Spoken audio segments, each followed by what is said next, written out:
রাজ্যের সমস্ত মিডিয়া বন্ধুদের আমার শুভেচ্ছা স্বাগত জানাচ্ছি। আজকে আমরা রাজ্য অর্থ দপ্তরের পক্ষ থেকে, সরকারের পক্ষ থেকে 2026-27 এই অর্থ বর্ষের যে বাজেট আমরা পেশ করেছি এবং তার মোট অর্থ রাশি 34,212.31 কোটি টাকার বাজেট আমরা পেশ করেছি। এবং সেই সঙ্গে অবশ্যই বলতে হয় রিসিপ্ট আর এক্সপেন্ডিচারের সঙ্গে ঘাটতি হিসাবে যেখানে 240.72 কোটি টাকা ঘাটতি বাজেট এটা পেশ করেছে। এবারের বাজেট আপনারা জানেন যে ভারত সরকার, আমাদের মাননীয় অর্থমন্ত্রী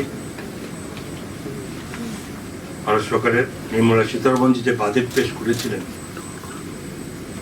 এবং সেই বাজেট অন্যান্য সময় বিভিন্ন সময় বাজেট করা হয়।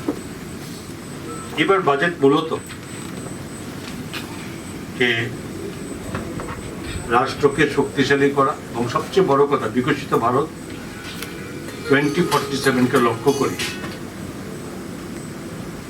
এটা বাজেট ঘোষণা করেছেন এবং সেটা দেশের অর্থনীতিকে এবং উদ্ভাবনী শক্তি থেকে শুরু করে যথেষ্টভাবে বৃদ্ধির লক্ষ্য নিয়ে সেটা কিন্তু বাজেট করেছে।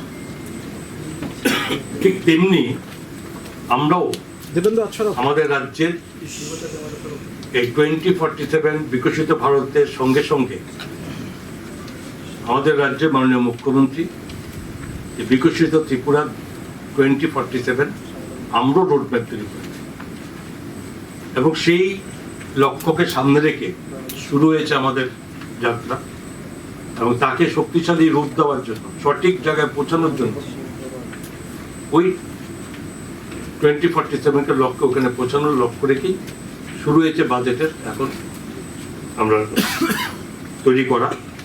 এবং এই হিসাবে করেছি বিগত বৎসরে যেখানে আমাদের বাজেটের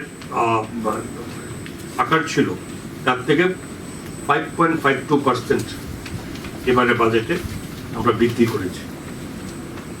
এবং সেই সঙ্গে যেখানে প্রথমেই সাপ্লিমেন্টারি আমরা গ্র্যান্টের জন্য আমরা অনুমোদন চেয়েছি, সেটা আপনারা জানেন 4,676.81 কোটি টাকা উপর আমরা সেখানে সাপ্লিমেন্টারি গ্র্যান্টের জন্য আমরা প্রস্তাব রেখেছি। এবং এই বাজেট মূলত টোটালি একটা গতিশীল এবং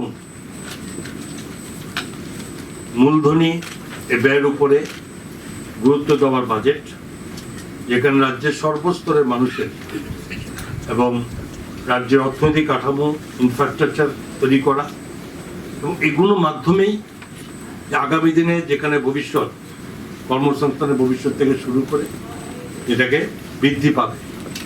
এটাকে